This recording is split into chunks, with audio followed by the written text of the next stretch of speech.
Hi hello ನಮಸ್ತೆ friends, ನೀವು ನೋಡ್ತಾ ಇದ್ದೀರಾ info with Vicky YouTube channel. ನೀವೇನಾದರೂ ಗೃಹ ಜ್ಯೋತಿ ಫಲಾನುಭವಿನಾ? ಹಾಗಿದ್ರೆ ರಾಜ್ಯ ಸರ್ಕಾರದಿಂದ ನಿಮಗೆ ಗೃಹ ಜ್ಯೋತಿ ಸ್ಕೀಮ್ದ ಹೊಸ ಬಿಗ್ ಶಾಕನ್ನು ಕೊಟ್ಟಿದ್ದಾರೆ. ಆ ಶಾಕ್ ಏನು ಅಂತ ತಿಳಿಸ್ಕೊಡ್ತೀನಿ. ಅದಕ್ಕಿಂತ ಮುಂಚೆ ಯಾರು ನನ್ನ ಚಾನಲ್ಗೆ ಸಬ್ಸ್ಕ್ರೈಬ್ ಆಗಿಲ್ವೋ ದಯವಿಟ್ಟು ಸಬ್ಸ್ಕ್ರೈಬ್ ಮೇಲೆ ಕ್ಲಿಕ್ ಮಾಡಿ, ಬೆಲ್ಲೈಕನಲ್ಲಿ ಆಲ್ ನೋಟಿಫಿಕೇಷನ್ ಕ್ಲಿಕ್ ಮಾಡಿ. ಮತ್ತು ಈ ಇಂಪಾರ್ಟೆಂಟ್ ವಿಡಿಯೋಗೆ ಯಾರು ಲೈಕ್ ಕೊಟ್ಟಿರೋ ದಯವಿಟ್ಟು ಒಂದೇ ಒಂದು ಲೈಕ್ ಕೊಟ್ಟು ಈ ವಿಡಿಯೋ ನೋಡೋಕ್ಕೆ ಶುರು ಮಾಡಿ ಅಂತ ಹೇಳ್ತಾ ನಾನೀಗ ಡೈರೆಕ್ಟು ಟಾಪಿಕ್ಗೆ ಬರ್ತೀನಿ. ನಿಮಗೆ ಇನ್ಫಾರ್ಮೇಷನ್ ಕ್ಲಿಯರಾಗಿ ಗೊತ್ತಾಗಬೇಕು ಅಂತಂದರೆ ವಿಡಿಯೋನ ಫುಲ್ಲು ನೋಡಿ, ಮಧ್ಯೆ ಸ್ಕಿಪ್ ಮಾಡಬೇಡಿ. ನೀವು ಗೃಹಜ್ಯೋತಿ ಫಲಾನುಭವಿ ಆಗಿದ್ದರೆ ನಿಮಗೆ ಗೊತ್ತಿರುತ್ತೆ, ಎಲ್ಲರಿಗೂ ಸಹ 200 ಯೂನಿಟ್ ಉಚಿತ ವಿದ್ಯುತ್ ಬರಲ್ಲ. ಅವರು ಹಿಂದಿನ ವರ್ಷದಲ್ಲಿ ಎಷ್ಟು ಅವರೇಜ್ ಯೂಸ್ ಮಾಡಿರ್ತಾರೋ ಅದರ 10% ಎಕ್ಸ್ಟ್ರಾ ಮಾತ್ರ ನಿಮಗೆ ಫ್ರೀ ಬರುತ್ತೆ.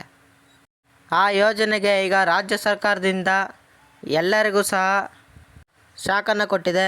ಅದೇನು ಅಂತ ತಿಳಿಸ್ಕೊಡ್ತೀನಿ. ಈ ಗೃಹಜ್ಯೋತಿ ಸ್ಕೀಮು ಓಪನ್ ಆದಾಗಿಂದ ನಿಮಗೆ 0 ಬಿಲ್ ಬರ್ತಿರ್ಬೋದು. ಆದರೆ ಇತ್ತೀಚೆಗೆ ಬೇಸಿಗೆ ಕಾಲ ಆಗಿದ್ದರಿಂದ ಮನೆಯಲ್ಲಿ ಎಲ್ಲ ಫ್ಯಾನ್, AC, ರೆಫ್ರಿಜರೇಟರ್ ಹಾಗೂ ಇತ್ಯಾದಿ ವಸ್ತುಗಳನ್ನು ಬಳಸೋದು ಜಾಸ್ತಿ ಆಗಿದೆ. ಹಾಗಾಗಿ ಆಟೋಮೆಟಿಕಲಿ ಕರೆಂಟ್ ಬಿಲ್ ಜಾಸ್ತಿ ಬರುತ್ತೆ. ಆದರೆ ಇಲ್ಲಿ ಗೃಹಜ್ಯೋತಿ ಸ್ಕೀಮಲ್ಲಿ ನಿಮ್ಮ ಆವ್ರೇಜ್ ಎಷ್ಟಿದೆಯೋ ಅಷ್ಟೇ ಇರುತ್ತೆ. ನೀವು ಹಿಂದೆ ಎಷ್ಟು ಯೂಸ್ ಮಾಡಬೇಕಾಗುತ್ತೋ ಅಷ್ಟೇ ಯೂಸ್ ಮಾಡ್ತಾ ಇರಬೇಕು. ಆದರೆ ಅದಕ್ಕಿಂತ ನೀವೇನಾದರೂ ಎಕ್ಸ್ಟ್ರಾ ಯೂಸ್ ಮಾಡ್ತಿದ್ದೀರಾ ಅಂತಂದರೆ ನಿಮಗೆ ಒಂದು ಬಿಗ್ ಶಾಕನ್ನು ಕೊಟ್ಟಿದೆ.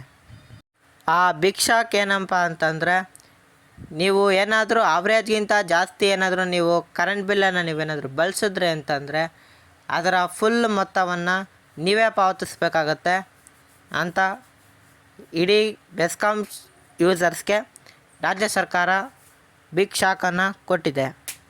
ಇದಕ್ಕೆ ಉದಾಹರಣೆಗೆ ಹೇಳೋದಾದರೆ, ನಿಮ್ಮ ಆವ್ರೇಜ್ ಏನಾದ್ರು 50 ಯೂನಿಟ್ ಬರ್ತಿತ್ತು ಅಂತಂದರೆ ಅದಕ್ಕೆ 10% ಎಕ್ಸ್ಟ್ರಾ ಅಂತಂಗೆ 5% ಎಕ್ಸ್ಟ್ರಾ ಆಗುತ್ತೆ. ಟೋಟಲ್ 55 ಯೂನಿಟನ್ನು ನೀವು ಮಾತ್ರ ಬಳಸಬೇಕಾಗತ್ತೆ ಉಚಿತವಾಗಿ. ಏನಾದರೂ ನೀವು 55 ಯೂನಿಟ್ಗಿಂತ ಜಾಸ್ತಿ ಏನಾದರೂ ನೀವು ಬಳಸಿದ್ರಿ ಅಂತಂದರೆ ನಿಮಗೆ ಫುಲ್ಲು ದುಡ್ಡನ್ನು ಕಟ್ಟಬೇಕಾಗತ್ತೆ. ಇದು ಅಥವಾ ನಿಮಗೇನಾದರೂ 200 ಯೂನಿಟ್ ಒಳಗಡೆ ಏನಾದರೂ ಬರ್ತು ಅಂತಂದರೆ ಆ 55 ಯೂನಿಟನ್ನು ಲೆಸ್ ಮಾಡಿ ಇನ್ನೂ ನೀವು 145 ಯೂನಿಟ್ ಅಮೌಂಟನ್ನು ಕಟ್ಟಬೇಕಾಗತ್ತೆ. ಹಾಗಾಗೇ ಇದು ಒಂದು ಹೊಸ ಅಪ್ಡೇಟ್ ಬಂದಿತ್ತು. ಹಾಗಾಗಿ ಈ ಅಪ್ಡೇಟನ್ನು ನಿಮ್ಮ ಪ್ರತಿಯೊಂದು ಫ್ರೆಂಡ್ಸು, ಫ್ಯಾಮಿಲೀಸ್ಗೂ ಕಳಿಸ್ಬೇಕಾಗುತ್ತೆ. ಯಾಕಂತಂದರೆ ಅವರು ಎಷ್ಟೊಂದು ಯೂನಿಟನ್ನು ಯೂಸ್ ಮಾಡ್ತಾ ಇರ್ತಾರೆ. ಅವರು ಈ ವಿಡಿಯೋವನ್ನು ನೋಡಿ ಎಚ್ಚೆತ್ಕೊಂಡು ಅವರು ಯೂಸ್ ಮಾಡೋದನ್ನ ಕಮ್ಮಿ ಮಾಡಿ ಅವರು ಸಹ ಬಿಲ್ ಕಟ್ಟೋದನ್ನ ಕಮ್ಮಿ ಆಗುತ್ತೆ. ಇಲ್ಲ ಅಂತಂದರೆ ಬಿಲ್ ಜಾಸ್ತಿ ಬರುತ್ತೆ. ಅದಕ್ಕಾಗೇ ಬಡವರ ದುಡ್ಡು ಉಳಿತಾಯ ಆಗಲಿ ಅಂತಲೇ ನಾನು ಈ ವಿಡಿಯೋ ಮಾಡಿ ನಿಮಗೆ ತಿಳಿಸ್ಕೊಡ್ತಾ ಇದ್ದೀನಿ. ಹಾಗಾಗಿ ಈ ವಿಡಿಯೋನ ಪ್ರತಿಯೊಬ್ಬರಿಗೂ ಶೇರ್ ಮಾಡಿ.